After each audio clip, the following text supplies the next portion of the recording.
E o que é conhecido de ser adolescente? A cara dele. Foi o seguinte, vocês colocaram gravar, vamos orar primeiro, depois da oração, se vocês quiserem colocar no play, isso fica à vontade. Como é que tá a Glaucia e o Maurício? Também? Estamos bem tranquilos assim. É, Só o tio lá está internado. seu vídeo. Foi fazer um cateterismo. É, né? Só um. Farto? É. Vamos orar por ele, né? O vídeo. Deu mau jeito, Leandro? Sim, eu morri do lado. Ele? Quem? Exercício? Ele vai o dia inteiro brincando mais dele. Faço um ozônio, vou fazer ozônio. Vai lá que eu vou fazer ozônio. Não, mas Vou fazer fazer o ozônio. ozônio amanhã, daí hoje eu vou passar mal igual. Mas então, hoje não dá. Você dorme direito? Ele falou pra mim. Ele primeiro ele estava mal, logo a viagem ele passou mal, né? Deu avião. Aí ficou 3 dias reclamando. Aí agora hoje passou um dia reclamando de dor de braço. Eu disse, gente, parece É uma mesmo. criança. Era outra reclamação que ele tinha. Eu disse, mas ele estava reclamando alguma coisa. Não, Tá dodói. homem eu nunca vi O desse ônibus jeito. vai no meio da junta? Aham. No meio do Não é no osso, é assim na pele. A gente faz uma prega na pele e faz na pele.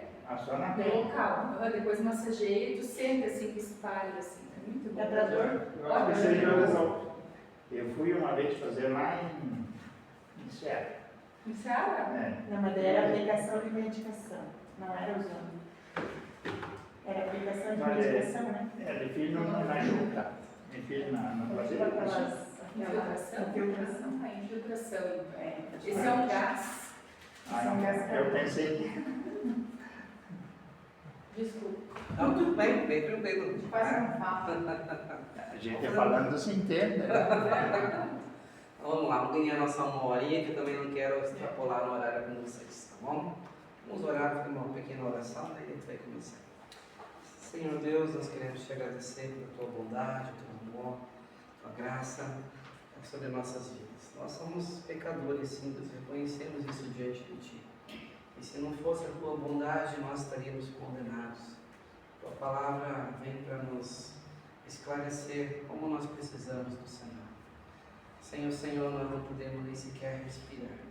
Nós somos dependentes, sim, do Senhor. Agora à noite, Deus, quando nós tiramos esse tempinho, pouco tempo para estudarmos tua palavra, a nossa oração seja o Senhor que nos esclareça na nossa mente essa palavra, que é tão preciosa para nossas vidas. Eu também, Deus, clamar ao Senhor, Deus se bom jeito, abençoe com o medicamento que talvez esteja ingerindo, venha surtir o efeito necessário no organismo dele, para ele poder melhorar a sua saúde. Oramos também, Senhor, pela vida do seu Lídio, deve passar por esse procedimento cirúrgico. Nossa oração é que o Senhor capacite aqueles médicos, aqueles profissionais da saúde, para que venham a ser bem-sucedidos a cirurgia e que no futuro breve ele possa estar completamente bem da sua saúde. Conforte do coração, especialmente da Glaucia, com todas aquelas situações traumáticas que ela tem passado. Nossa oração é que o Senhor faça um milagre na vida dela. Fortaleça, anime, guarde ela de todo mal. Seu esposo Maurício também, dê-lhe sabedoria, compreensão e paciência, longanimidade para com a sua esposa, no cuidado e no apoio que ela precisa. Nós oramos por essas vidas e agradecemos mais uma vez por essa oportunidade, pedindo assim, sábia direção da parte do Senhor para esse tempo que vamos passar aqui juntos. Oramos no nome do Senhor Jesus. Amém. Amém. Amém. Muito bem, a vez passada eu mencionei sobre o contexto que nós estamos estudando, esse tipo de estudo, porque o intuito é que vocês conheçam a palavra de Deus, tá? Nosso alvo não é apresentar nenhuma religião, nenhuma denominação, nem qualquer outra pessoa, senão a palavra de Deus, a Bíblia. Nós lemos alguns versos do estudo passado, que mencionam a importância de nós conhecermos a Bíblia. Hoje à tarde estava dando estudo para algumas pessoas de Camboriú, Balneário Camboriú, e eles estavam falando da importância que fez na vida deles desde o dia que eles começaram a estudar a Bíblia. Eles simplesmente souberam desse estudo bíblico e chegaram a perguntar, inclusive, quanto se cobraria. Não, ensinar a Bíblia não se cobra. A palavra de Deus diz: de graça recebeste, de graça dai. Quem cobra para ensinar a palavra de Deus são mercadores, são pessoas aproveitadoras. Mas a Bíblia diz: de graça recebeste, de graça dai. Então, já faz 3 anos, e esses 3 anos que eles começaram a estudar, a palavra de Deus fez uma enorme diferença na vida deles. E hoje eles estão ajudando outras pessoas lá a conhecerem a Bíblia. Então, a importância disso. Esse estudo nós apresentamos que ele é apresentado naqueles 4 contextos. Nós olhamos para a Bíblia no contexto cultural, geográfico, histórico e linguístico. 4 contextos por quê? Porque eu vou tentar dar um exemplo para vocês aqui. Existem algumas pessoas que quando eles vão se cumprimentar, não sei se vocês viram alguém fazendo isso, eles chegam e dizem: a paz do Senhor. Claro que a Bíblia fala sobre isso, a paz do Senhor. Mas nós estamos num país, Brasil. No geral, como que as pessoas se cumprimentam? Não é? Bom dia, boa tarde, boa noite. O contexto cultural nosso do Brasil é assim. Por exemplo, se você vai lá no Japão, talvez você vai ter que fazer arigato, né? Culturas diferentes, povos diferentes. Nós moramos anos no Nordeste, uma cultura completamente diferente da região Sul. O gaúcho tem a sua cultura, ele vive de uma forma. O nordestino, principalmente o sertanejo, ele tem uma cultura completamente diferente daqui. Palavras, culinária, o jeito, muda-se. Então, a palavra de Deus tem a cultura, inclusive, do povo que Deus escolheu para usar, primeiramente, o povo judeu, o povo hebreu. Então, é diferente, por isso que nós olhamos para as Escrituras dessa forma, na cultura. E depois eu vou dar alguns exemplos, já no versículo, eu acho que 2 da Bíblia, a gente vai mencionar já sobre essa questão cultural do povo judeu, tá? E mencionamos a questão geográfica, porque aonde que aconteceu, como que aconteceu, quem estava lá, a questão entre a parte histórica, né? Quem eram os reis da época, que tempo que foi, isso é importante para a nossa história. Quando nós falamos em história, nós estamos construindo uma história. Por exemplo, se o Eusébio for perguntar, o Eusébio talvez seja uma das pessoas mais maduras aqui. O Eusébio tem uma história de vida. Se for perguntar, ele vai contar da infância, como que era na sua época, sua juventude, vai contar uma história. Tá? Todos nós estamos construindo uma história na nossa vida e o tempo vai passar, virão os filhos, virão os netos, virão os bisnetos e que não vão saber de muita coisa do passado. Deixa eu dar um exemplo sobre isso. Eu gosto de mexer com a parte prática disso tudo. Eu sou novo ainda, mas na minha época, eu sou daquela época que não existia celular. Eu sou daquela época que não existia muita coisa que tem hoje, internet. Por exemplo, um namoro com a minha esposa, quando nós iniciamos o namoro, nós namoramos à distância. Eu lá no Nordeste e ela aqui na região Sul. Em 2 anos, nós nos encontramos 2 vezes. Ela foi para lá para nós noivar e eu voltei para aqui para Chapecó para nós casarmos. Como é que eles se comunicavam na época? Não tinha celular, não tinha WhatsApp, escrevia carta, colocava aquele selinho de social de 1 centavo. Ela escrevia, mandava, era 15 dias para a carta ir lá para Natal, eu lia a carta, respondia, mais 15 dias para a carta vir, e era assim. Isso é história, que a geração de hoje não sabe o que é isso, não entende o que é isso. Hoje tem essa facilidade, pega o celular e vê a pessoa na frente. Na nossa época, né, seu Eusébio? O seu Eusébio, que é bem mais maduro que eu, às vezes quando é que a gente ia pegar até um aparelho que ia ver a pessoa na frente e falar com ela. A tecnologia veio. Chegou a época. Né? Quando foi o Fernando Henrique, né, que liberou porque primeiro era público, né? Era uma coisa assim, era pública. E daí só tinha os tubarões, né? Na verdade tinha condição, daí as prefeituras, né? Que tinha cada município, assim, eu conhecia assim, né? Então daí veio o tal de Aurelião depois também, né? Então vê que a história como ela mudou. Nós estamos construindo uma história. Talvez nossos netos, filhos, talvez lá na frente, vão ver muita coisa que vocês viram e eles não pegaram essa época. Então, questão geográfica, histórica e a parte linguística. Mencionei que, inclusive, a palavra de Deus, para ela chegar em português para nós, demorou muito tempo. Basta pensar na época que teve a descoberta do Brasil. Pela história, 1500, em torno dos anos 1500, né? Demorou, né, muito tempo para a Bíblia chegar até nós, na nossa linguagem. Possivelmente depois do ano de 1800, que a Bíblia foi traduzida para o português. Mas demorou. Nós pensamos na questão da reforma protestante, lá no ano de 1500, alguma coisa, a época do Lutero. Lutero, ele traduziu a Bíblia do latim para o alemão. E ali começou, né, sendo traduzida a Bíblia. Então demorou muito tempo para chegar até nós. Mas a Bíblia original, ela foi escrita naquelas línguas que nós mencionamos aqui: hebraico e grego. E apenas alguns 2, 3 capítulos que foi em aramaico. Mas a original é assim. Eu trouxe aqui o Novo Testamento, onde ele é hebraico e português. Geralmente os nossos livros, nós abrimos daqui para cá e lemos da esquerda para a direita. Se vocês pegarem isso aqui, vou deixar passar na mão de vocês, vocês vão ver que é o contrário, vai começar lá no final. Então, ó, vai começar aqui no final, e a leitura é o contrário, vocês vão ver que a gente vai estar. Né? Então, eu trouxe aqui só para vocês, pode pegar, dar uma olhada e passar, o que é a língua original. Por que eu estou dizendo isso? Porque muito da compreensão das Escrituras, nós vamos para a língua original, para entender o verdadeiro significado da palavra. Tá? Ok, tudo isso nós já falamos na vez passada. Nós já vimos isso aqui, Gênesis capítulo 1, verso 1, isso aqui é só uma recapitulação. A Regiane não estava na vez passada, né, Regiane? Então vai pegando aí. Nós já falamos nesse versículo, e para nós entendermos a história da Bíblia, nós temos que começar deste princípio.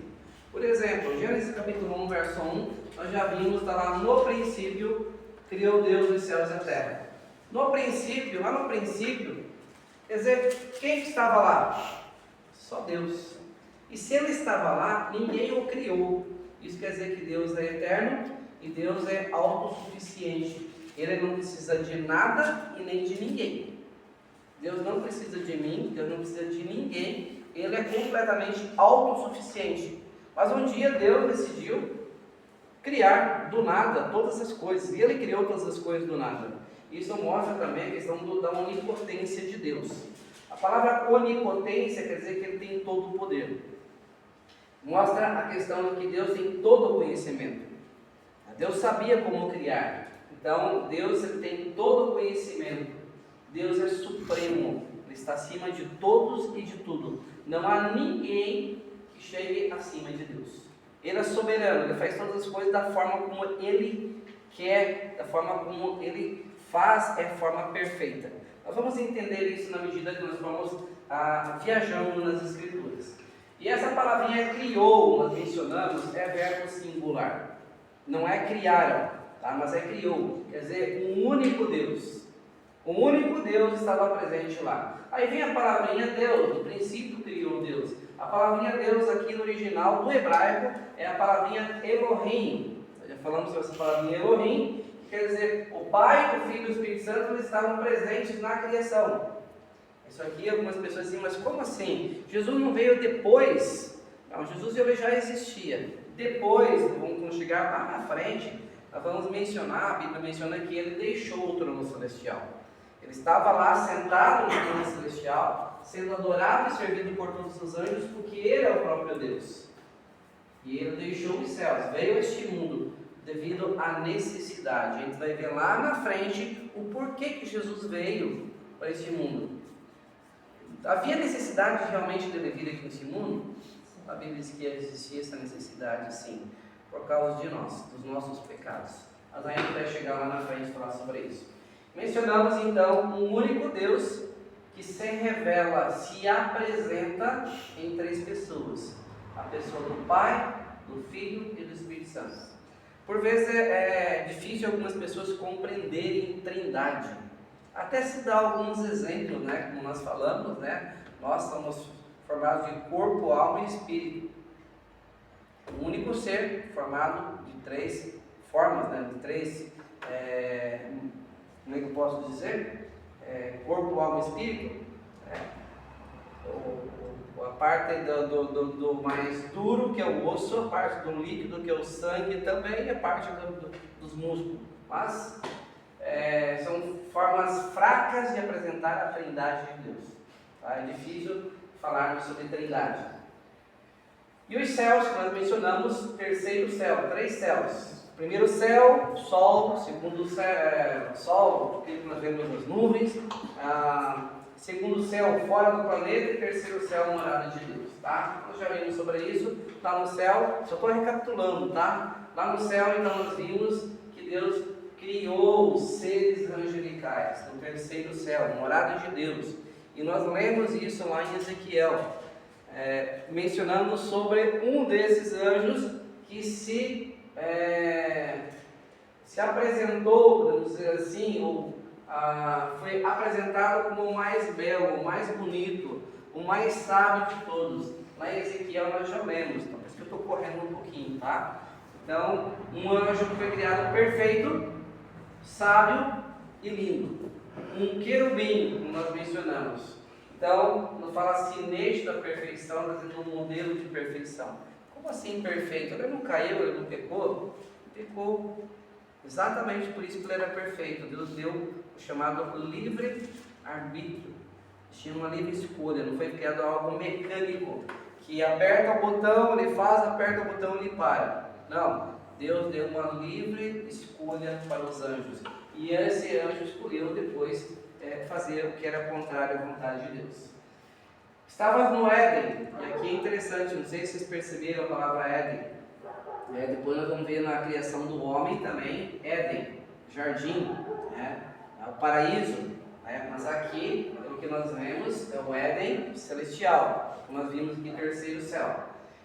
Diante desse anjo havia pedras preciosas que cobriam ele, o mais lindo, o mais bonito. E aqui dá uma relação de pedras preciosas, dentre elas o ouro. E há uma palavrinha importante aqui: esses anjos, assim como que esse querubim, ele foi criado. A Bíblia diz que ele foi criado. Se ele foi criado, primeiro, ele não é eterno.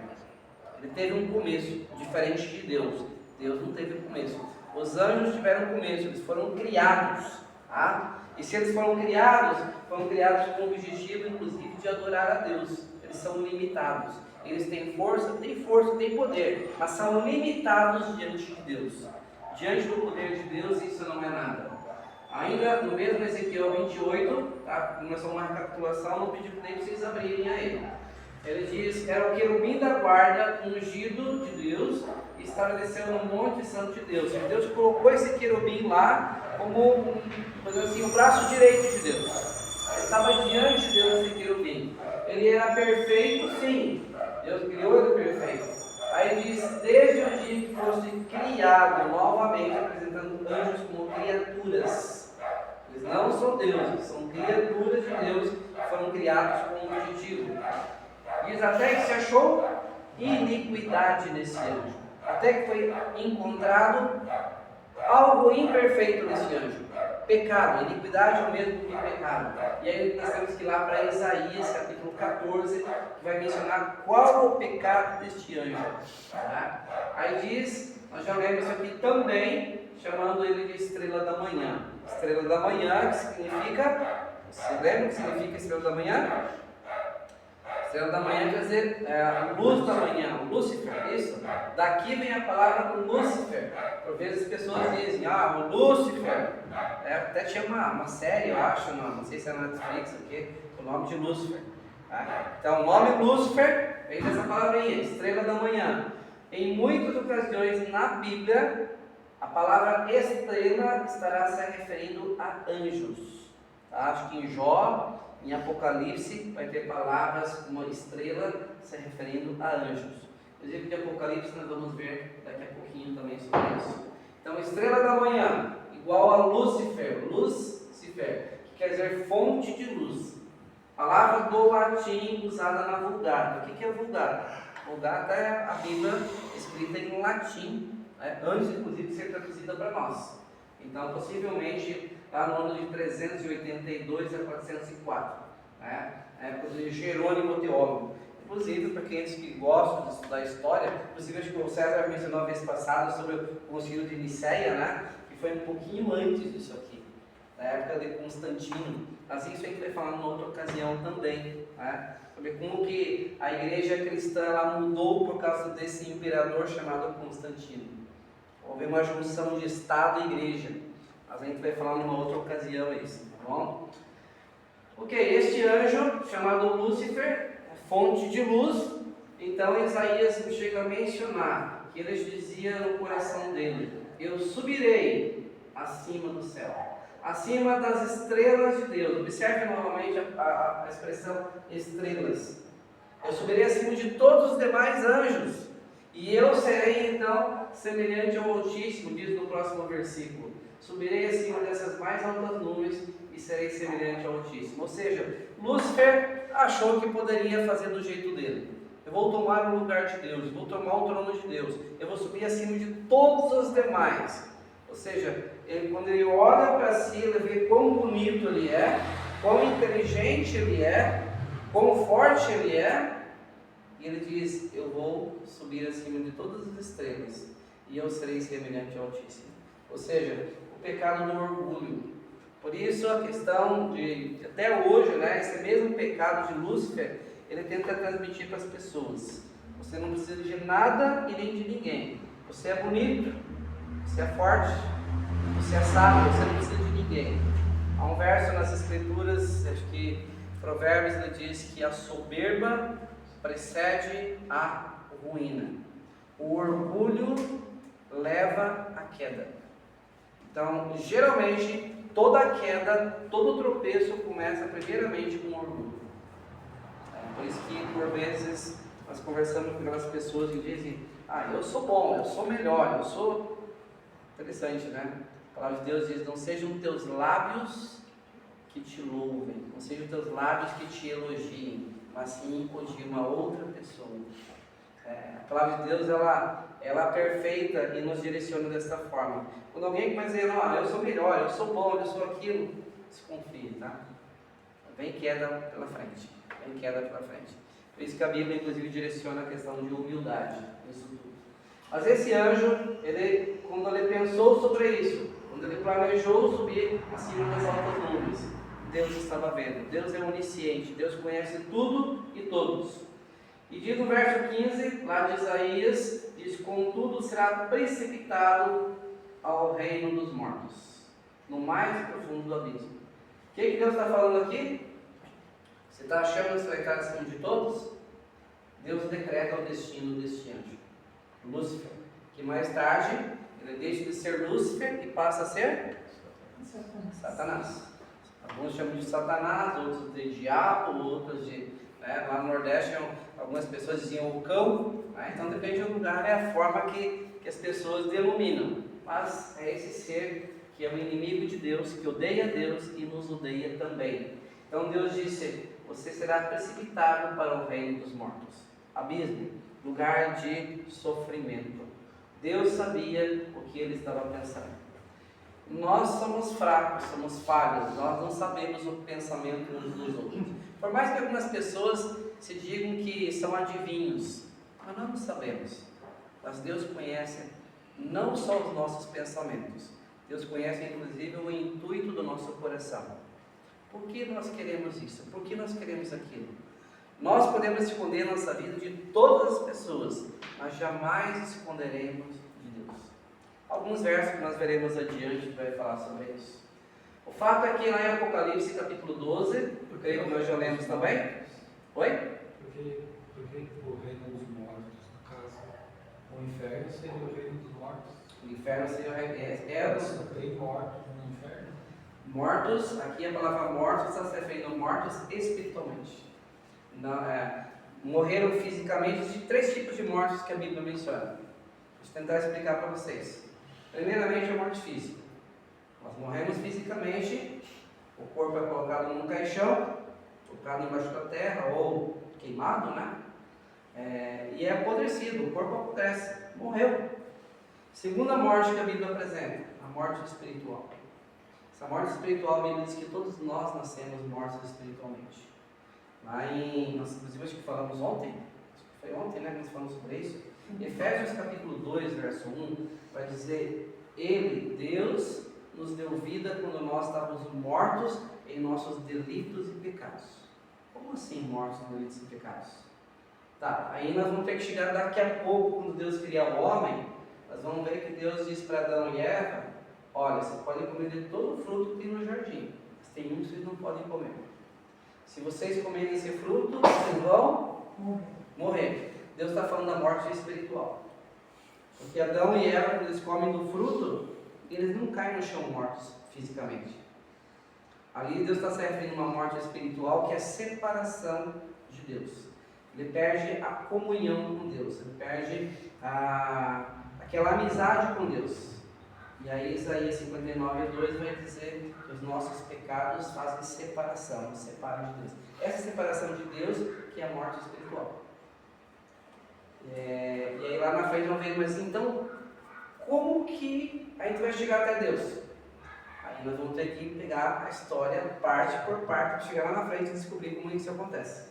E aí eu não quero adiantar, porque nós temos que ver na Bíblia. Mas daí Lúcifer seria o Hades, no caso. O Hades? Seria o Hades, que seria, pelo grego, Deus dos infernos. Hades, ou algumas versões, outra linha é o Tártaro. Seria o mesmo Lúcifer. Esse seria o local de sofrimento onde todos estariam. Aí nós vamos ver isso também. Hades seria o Lúcifer, então. Não necessariamente esse anjo, mas o local onde ele vai ser lançado. O Hades. Mas depois a gente pode ver isso também. Né? Então, segunda morte, morte espiritual. Terceira morte, morte eterna. Então, morte física, morte espiritual, morte eterna. Morte eterna, sim, morte eterna, que é aqueles que morrerem espiritualmente aqui, sem se ligarem novamente à fonte de vida aqui. Quando morrerem fisicamente, morrerão eternamente. E essa morte eterna nos conduz exatamente para o reino dos mortos. Tá? Mas à medida que a gente for avançando nos estudos, vai ficando bem mais claro isso. Lembra que nós falamos no estudo passado? Nós vamos começar do conhecido para o desconhecido, do simples para o complexo. Então é essa a ideia. Mas já vai começar a encaixar as peças. Mas é ótimo as suas perguntas, viu, César? A gente vai mencionar sobre o Hades, sobre o Tártaro, sobre alguns lugares aí. Tá? Ok? Então, as estrelas aqui em Apocalipse, olha aqui novamente a palavrinha estrela aqui. Se referindo a anjos. Tá? Então, lá em Apocalipse capítulo 12, verso 3 e 4 diz: viu-se também outro sinal no céu. Dragão, esse nome dragão aqui está se referindo ao diabo. Tem alguns nomes que nós vemos que está algo na frente.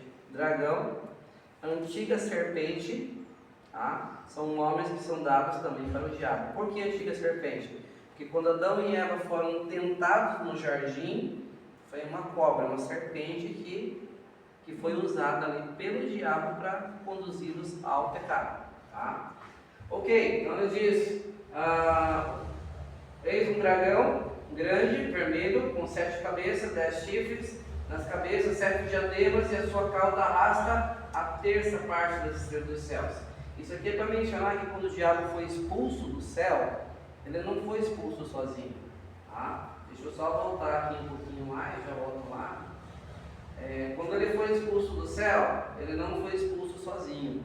Ele se rebelou no céu. E junto com ele levou a terça parte dos anjos junto com ele, que se rebelaram contra Deus. Por isso aqui em Apocalipse agora, ele vai mencionar a terça parte das estrelas. Ou seja, quando ele foi expulso do céu, ele não foi sozinho. Ele levou a terça parte. Passei demais aqui. A terça parte. E a partir daí, então, esses anjos passam a se chamar demônios. É o que nós vemos acontecendo nos nossos dias. Por que tanta bagunça hoje? Tanta situação que às vezes os homens, os humanos não conseguem entender. Existe muito daquilo que a Bíblia tem mencionado. Houve peleja no céu, uma guerra no céu, e Miguel e os seus anjos pelejaram contra esse dragão, contra esse Lúcifer, contra o diabo. E também pelejaram o dragão e os seus anjos. Todavia não prevaleceram, nem mais se achou lugar, aonde? No céu. Não se achou no céu lugar para eles. Eles foram expulsos do céu. Tanto esse Lúcifer, como todos os demais anjos foram expulsos do céu. Para onde que eles foram lançados? Será que eles foram lançados para o inferno? O lugar dos mortos? Vamos ver o que a Bíblia fala? A gente vai ver alguns versos depois.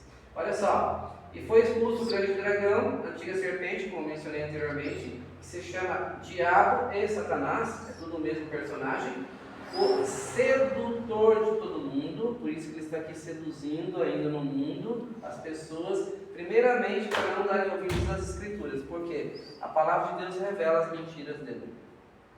João 8,44, Jesus numa ocasião está conversando com pessoas religiosas, que até conheciam a palavra de Deus, mas não praticavam, e Jesus olha para eles assim: vocês são do diabo.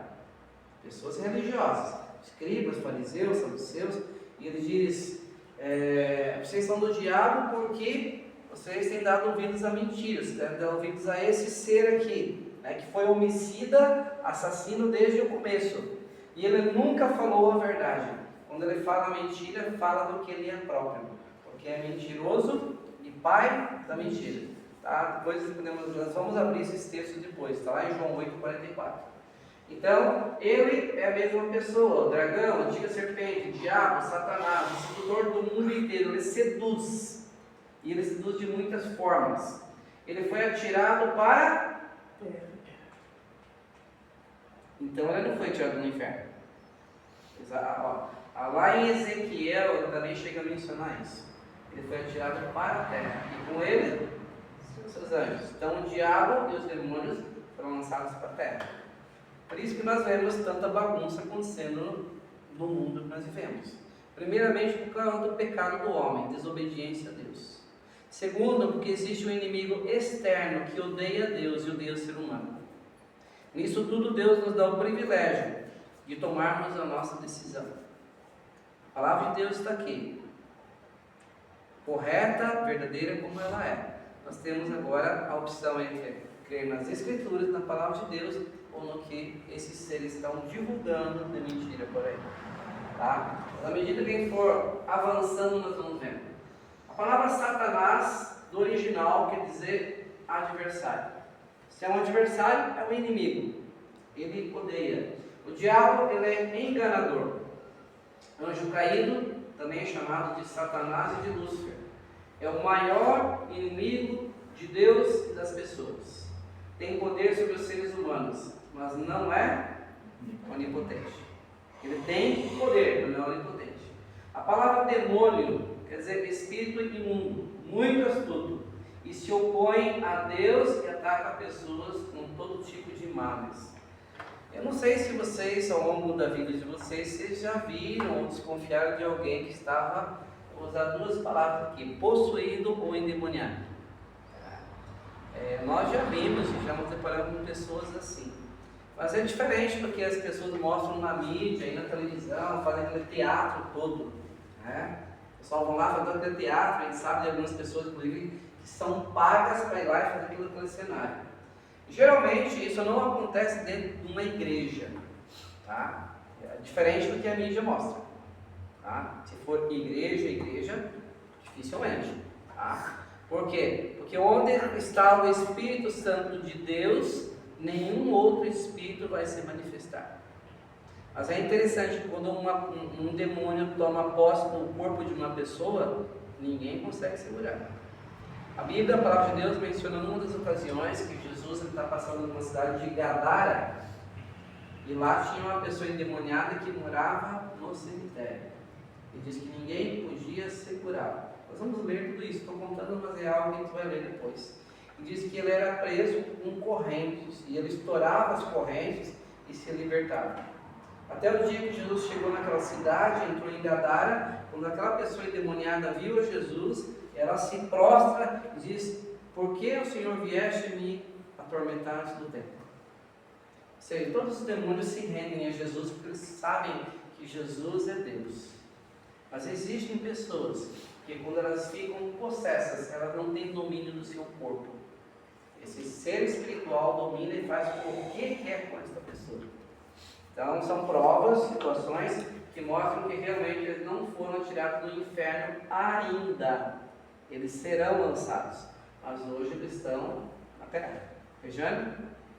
Uma vez, eu questionei uma pessoa que estava lendo um estudo sobre essa questão de manifestação. Eu questionei por que em algumas igrejas acontece toda aquela manifestação, aquela coisa toda, e em outras não. E ela, faz muitos anos isso, mas se não me engano ela me falou algo assim que os demônios eles se sujeitam à ordem de quem está ali mandando eles saírem. E se aquela pessoa que está ali expulsando mandar que manifeste, ele vai manifestar. E se é uma pessoa, era uma pessoa que ela orava e ela sempre, eu lembro que ela orava e ela falava, não manifesta, só sai, não manifesta só. E realmente, nunca vi ninguém manifestar naquela igreja. Eu questionei, como assim? É real isso? Essa pergunta se é real isso? É Uma Bíblia. A palavra de Deus diz assim, nós temos nossas experiências pessoais com situações que vimos sim pessoas possessas e que realmente não se controlavam e pessoas tentaram segurar ela e não conseguiram, mas isso nunca aconteceu dentro de uma igreja, um local onde a igreja está reunida. Tá? Porque onde tem o Espírito Santo de Deus, outro Espírito não fica, ele não permanece. Lá na carta de João diz, maior é o que está em nós do que aquele que está no mundo. Aqueles que conhecem um pouco da Bíblia vão saber que quem habita nas pessoas é o Espírito Santo de Deus. Quem está fora são os espíritos demoníacos. Então, mas eu quero usar um texto lá de Atos dos Apóstolos, que Paulo ele está pregando, ele está falando, anunciando o Evangelho, e Paulo e os discípulos tinham autoridade para expulsar demônios de pessoas possessas. E numa ocasião dessa, tinha sete irmãos, 7 rapazes, que acharam que poderiam fazer aquilo que o apóstolo Paulo fazia. E eles foram dar uma de exorcistas. Eles chegaram com uma pessoa endemoniada e falaram, sai espírito, algo nesse sentido, né, querendo expulsar o demônio. E o espírito olha para ele e diz assim, eu sei quem é Paulo, conheço a Jesus, mas vocês quem são? Eram pessoas que estavam querendo dar uma de exorcistas, mas eles não tinham crido no Senhor Jesus, eles não tinham o Espírito Santo. O que acontece? Esse espírito dá uma surra naqueles 7 rapazes, tira a roupa deles e eles fogem pelados, sem roupas, banhados. Então o que eu quero dizer com isso? Só tem essa autoridade de fazer isso aqueles que realmente têm o Espírito Santo de Deus. Quem não tem, pode acontecer exatamente isso. se envergonhar. Tá? Se envergonhar. Isso mesmo. Tá? Pode acontecer isso sim daqueles que não têm a Cristo. Né? Então, por isso a questão de estar em dia com a sua vida, inclusive com Cristo. E como o diabo ele é acusador, a primeira coisa que ele vai fazer para alguém que chega assim, ele vai acusar. Você está em pecado, você está assim. Entendeu? E aí nós vamos ter que ver verso por verso. Romanos fala sobre isso. Pedro fala sobre isso. Existem vários versículos que nós vamos ter que ver que vão falar sobre isso. Tá? Mas isso é algo que nós vemos lá na frente também. Tá? Mas existe muito sensacionalismo e charlatanismo dentro de algumas igrejas aí. Que enganam as pessoas. Tem igrejas que insistem que manifeste, né? Existe muito. Em Chapecó, Rio Grande do Sul, existe muita gente assim. Tá? Eu já vi muito. Você já viu, né? Em Chapecó existe muito. Devido muitos absurdos. inclusive devido ao envolvimento com espiritismo, candomblé. Sim. Existe muito porque existe uma ligação nisso tudo. No Rio Grande do Sul muito mais, né? É bem Ok? mais forte isso lá.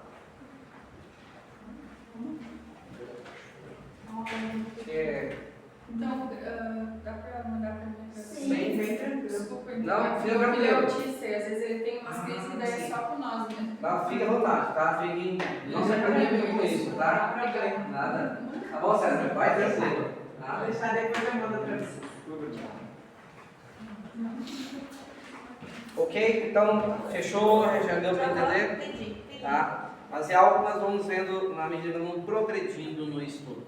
Tá? Então, só para nós vermos como diz lá o texto de Apocalipse, a terça parte foi, junto com Satanás, foi lançado fora da morada de Deus, fora do céu, daquele terceiro céu que nós mencionamos.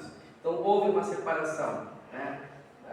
Considerando que a terça parte foi retirada, a maior parte dos anjos permaneceram com Deus. Digamos, de 10, saíram 3, ficaram 7. Né? Então, a grande maioria permaneceu. E esses anjos foram tirados para a terra, não para o inferno. Eles serão lançados no inferno, mas eles ainda não foram. Tá? Capítulo 20 de Apocalipse, versículo 10. Isso aqui acho que nós já lemos também, não? Lembra semana passada? Chegamos nessa parte? Não. Na dúvida, abre lá Apocalipse capítulo 20, verso 10. Abre para nós e lê lá Apocalipse capítulo 20, versículo 10. O diabo, sedutor deles, foi lançado para dentro do lago de enxofre, onde já se encontram não só a besta, como também o falso profeta. Esses serão atormentados de dia e de noite, pelos séculos dos séculos. Isso é interessante que ele começa dizendo, observem ali, ele começa dizendo foi lançado para dentro do lago de fogo. Isso aqui é algo que vai acontecer no futuro. Porque olha aqui no final, serão, futuro, atormentados de dia e de noite, dos séculos dos séculos. Isso aqui quebra aquela ideia que as pessoas têm, que lá no inferno, o diabo vai estar com um tridente, um garfinho, cutucando as pessoas, incomodando e rindo. Não, ele não vai estar fazendo isso no inferno, ele vai estar sofrendo. Ele não vai ser o senhor do inferno, como algumas pessoas entendem. Eu acho que até era o que ele queria perguntar, né? Ele vai ser o Deus do inferno, vamos dizer assim? Não, né? Não vai ser. Então observe como a Bíblia esclarece para nós que ele vai ser atormentado. E o diabo, sabendo disso, que ele vai ser atormentado, que ele vai sofrer de dia e de noite, ele não quer ir sozinho. Vai ele, vai os demônios, mas ele quer levar o máximo de pessoas com ele. À medida que for avançando, nós vamos esclarecendo isso. O alvo do diabo é levar o máximo de pessoas com ele para o inferno. Por isso que o primeiro passo que o diabo faz com as pessoas é: não estude a Bíblia, não ouça a Bíblia, não estude a palavra de Deus, porque a palavra de Deus nos esclarece e cai por terra todas as mentiras do diabo. Lembra que Jesus diz, lá no Evangelho de João, e conhecereis a verdade, e a verdade vos libertará. Então, por isso, a palavra de Deus, ela é fantástica, pois ela liberta muitas pessoas e salva. E o diabo não quer que as pessoas conheçam a Bíblia. É o primeiro passo. Tá? Adiante, lá em Mateus capítulo 25, alguém de vocês pode abrir para nós? Mateus capítulo 25, verso 41. Vamos ver aqui mencionando em relação ao inferno, para quem foi preparado o inferno. Capítulo 25, verso 41. Então, o rei dirá também aos que estiverem à sua esquerda: apartai-vos de mim, malditos, para o fogo eterno, preparado para o diabo e seus anjos. O contexto aqui vai ser no dia do grande julgamento, em que todos estarão diante de Deus. E Deus vai separar alguns para a esquerda, outros para a direita. Ele diz assim como separa os bodes dos cabritos. E diz que aqueles que estiverem à sua esquerda, Deus vai falar essas palavras aqui. Vai dizer exatamente isso que Ana leu. Então o rei dirá também aos que estiverem à esquerda: apartai-vos de mim, malditos, para o fogo eterno. Ou seja, ele faz uma separação e agora diz: olha, vocês é o inferno. Então, assim, o inferno foi preparado sim para o diabo e seus anjos, mas a todos aqueles que derem ouvidos a essa palavra mentirosa do diabo, irão junto com ele para o mesmo lugar de sofrimento. É justamente isso que o texto está mencionando. O que é o inferno? É um lugar bom? Não, a Bíblia diz, sim, Jesus relata nos Evangelhos, que é um lugar onde o fogo não se apaga e o verme não morre. É um local de sofrimento por toda a eternidade. sem descanso, sem pausa. Não vai ser um dia, um mês, um ano, 10 anos. Vai ser por toda a eternidade esse lugar de sofrimento. Então, o diabo também estará ali sofrendo. Outra situação em relação ao diabo, Satanás, é que as pessoas veem ele dessa forma feia. Ele deve ser feio mesmo. Mas a questão é que ele não se apresenta feio para as pessoas. Porque se o diabo aparecesse desta forma aqui para as pessoas, um chifre vermelho, aquelas orelhas pontiagudas, as pessoas iriam fugir dele e iam sair correndo de medo. Não é verdade? Então, ele sabendo disso, ele não se apresenta feio como as pessoas imaginam. Olha, nossa, que bicho feio. Aí, se ele chegar aqui e dizer assim, ei, me sigam, todo mundo vai correr de medo dele, vão fugir dele. E ele sabe disso. É exatamente por isso que ele se apresenta desta forma. A palavra de Deus, vamos lá em Coríntios, diz que ele se apresenta como um anjo bonito, belo, maravilhoso. Por isso a questão, lembra que nós lemos anteriormente, que ele seduz, ele é o sedutor. Então ele se apresenta de uma forma bonita, maravilhosa, ele dá presente para as pessoas seguirem ele. Olha 2 Coríntios, capítulo 11. Abre lá 2 Coríntios, capítulo 11.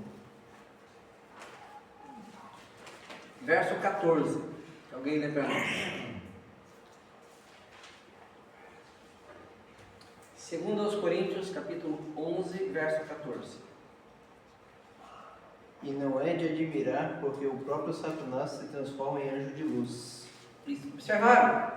O diabo ele nunca vai aparecer feio para as pessoas. A pessoa assim, fica com medo assim, o diabo apareceu para mim, aquele bicho feio. Ele não vai aparecer feio.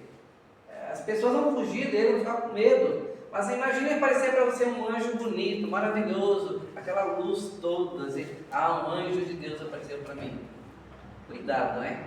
O apóstolo Paulo escreve lá em Gálatas, dizendo que ainda que um anjo do céu apareça para nós, para você, e fale algo que vá além do que está registrado aqui, que esse anjo seja maldito, anátema. Tá? Vamos ver esse texto, já que eu mencionei, vem em Coríntios, abre em Gálatas agora. Gálatas vem logo depois de Coríntios. Gálatas capítulo 1, olha lá.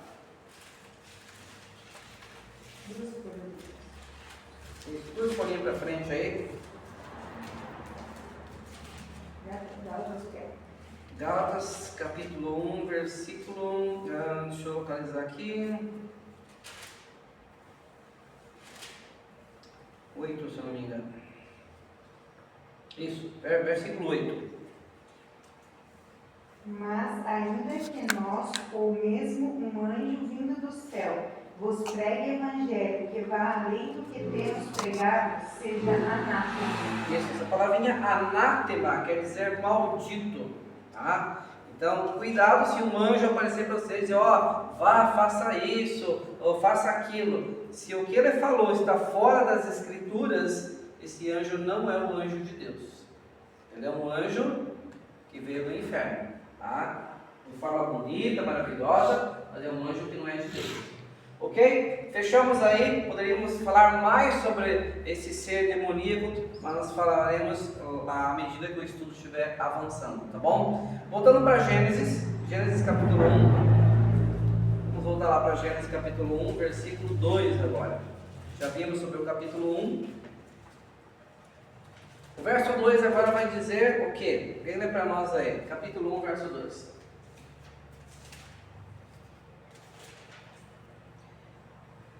A terra, porém, estava sem forma e vazia, havia trevas sobre a face do abismo, e o Espírito de Deus pairava por sobre as águas. Isso.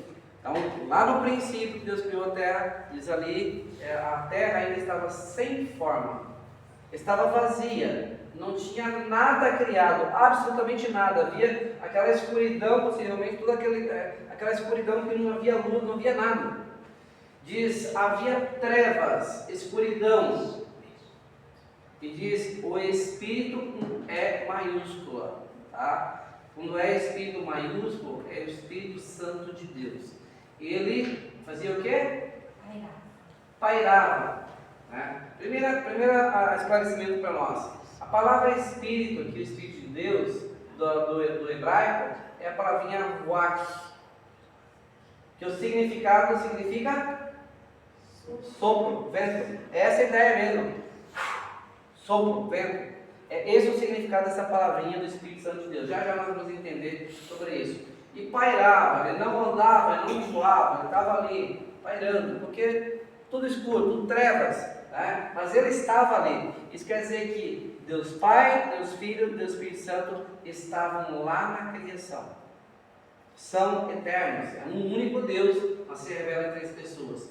Ok, adiante, versículo 3 e 4, alguém lê para nós? Já nós vamos depois, talvez lá no próximo estudo, a gente vai voltar para esse versículo que fala sobre o Espírito. Disse Deus: haja luz, e houve luz. E viu Deus que a luz era boa, e fez separação entre a luz e as trevas. Isso. Importante, disse Deus.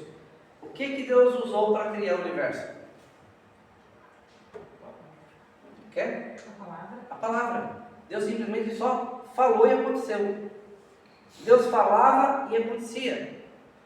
O poder de Deus é dessa forma. Por isso, o que Deus diz, acontece. Quando Deus fala, as coisas vêm à tona. Quando Ele fala algo de bom, acontece. Deus criou todas as coisas pela sua palavra.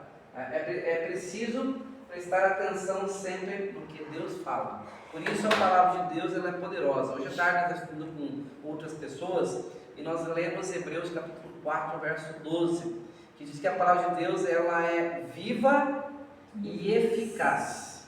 Não é a palavra como de qualquer outro livro. A palavra de Deus aqui ela é viva, ela penetra. E esse versículo diz que ela corta mais do que uma espada de 2 gumes. O que é espada de 2 gumes? É tipo aquela faca que corta tanto de um lado quanto do outro.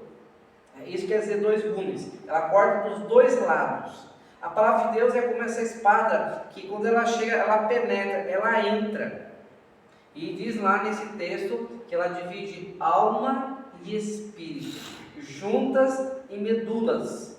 Ou seja, ela define o que é espiritual, o que é emocional, o que é físico. A palavra de Deus ela faz essa divisão, ela penetra, ela conhece. Por isso que a palavra de Deus ela é poderosa. E o final desse versículo ainda diz que, além de dividir alma e espírito juntas e medulas, diz, é apta para discernir os nossos pensamentos e o propósito do coração. Essa é a palavra de Deus, né, que faz essa diferença. Por isso nós não precisamos nos preocupar em convencer pessoas em relação à palavra de Deus. Nós só precisamos ser fiéis na transmissão dela, transmitir o que ela está dizendo. Quem vai fazer a diferença de convencer é o próprio Espírito Santo de Deus. É Ele quem vai fazer isso através desta palavra. Ok? Luz. Então diz, haja luz e houve luz. Deus criou a luz antes do... E depois do sol. Depois do sol? Deus criou antes. Deus criou a luz antes e só mais tarde Ele criou O sol. Você sabe em que dia que Deus criou o sol? No 4º dia. No 4º dia Deus criou o sol. Então, peraí, como assim? Tinha luz lá, mas não tinha o sol. De onde que vinha essa luz? De Deus. De Deus, exatamente. Da glória de Deus. Porque Deus é luz. A palavra de Deus diz, Deus é luz. E nele não há treva nenhuma. Então, essa luz aqui é do próprio Deus. Tá? Não é do sol. O sol vamos descobrir depois, que Ele criou o sol no 4º dia. Ok, o que mais? Então aqui só para nós prestarmos atenção. Imagine, Deus criou, não tinha nada, Deus criou o universo e agora estava tudo escuro, lembra? Verso 2, havia trevas sobre a face da terra, tudo escuro, escuridão, abismo. Agora Deus diz, haja luz, pam, houve luz. E aí Deus faz uma divisão, escuridão para cá, luz para cá. Primeiro dia Deus criou isso. Tá? Se perguntar para você, o que foi que Deus criou no primeiro dia? Deus disse, haja luz e houve luz. E Ele dividiu luz e trevas. Trevas para um lado, luz do outro. Tá? Primeiro dia foi só isso. Ok? Vamos para o segundo dia. Verso 5. Chamou Deus a luz dia e as trevas noite. Houve tarde e manhã o primeiro dia. Opa, olha só. Primeiro dia, então, Deus disse, haja luz e houve luz. Aí diz, houve tarde e manhã o primeiro dia. Como assim? Na nossa aqui entra a questão cultural. Como que nós falaríamos? Houve tarde e manhã ou manhã e tarde? É porque para nós amanhã vem primeiro, não é verdade? Está vendo a questão cultural aqui? Isso aqui é uma questão cultural. Tá? Na nossa cultura, manhã e tarde. Na cultura que está mencionando aqui, pode ler em todas as Bíblias, vai ser tarde e manhã. Por quê? Olha só a explicação. Contexto cultural. A tarde para o judeu, né, compreende o período das 18 até as 6 horas. Não sei, deixa eu tentar exemplificar isso para ficar mais claro para vocês. Vocês conhecem os adventistas? Vocês podem perceber que na sexta-feira eles param de trabalhar mais cedo, porque eles comemoram o sábado a partir das 18 horas. Sexta-feira à noite para eles estão dizendo que é sábado. Eles trouxeram algo cultural de um outro povo para a nossa cultura. Está vendo a questão cultural que eu mencionei antes? Porque por judeu começa às 18 horas e vai até as 6 amanhã, à tarde. E amanhã compreende das 6 às 18. Por isso houve tarde e manhã. Essa é uma explicação cultural. Senão nossa cabeça seria, né? Então algo da cultura do. Para o hebreu, o judeu, o dia começa e termina às 18 horas. Para nós o dia começa e termina às 0 horas. Então percebendo como se torna mais fácil nós compreendermos quando olhamos por esse contexto. Ok? Então, dia, como alguns cientistas, estudiosos, o dia eu acho que era de tantos mil anos. Não, nada disso. O dia compreende 24 horas e não milhões de anos, como alguns dizem. Tá? Biblicamente, o dia é de 24 horas. Essa situação tem ensinado aí que o dia é de milhões de anos e diz que a Terra tem bilhões de anos. Tá? Isso aí é historinha, né, para quem não estuda a palavra. Ok? Fechamos hoje. Então hoje nós fechamos aqui. No próximo estudo, deixa eu já apresentar para vocês. No próximo estudo, então, nós vamos dar sequência a partir do segundo dia. Ok? Até porque já está próximo. Se eu entrar agora, nós temos que falar um pouquinho sobre os atributos de Deus, para depois chegarmos, então, no segundo dia. Ok? Se tornar mais fácil nós compreendermos o segundo dia, no próximo estudo que nós começamos dos Évios. Fechamos? Fechamos. Então, ok. Como nós já oramos no início, então nós já damos por encerrado hoje. Tá? Deus abençoe.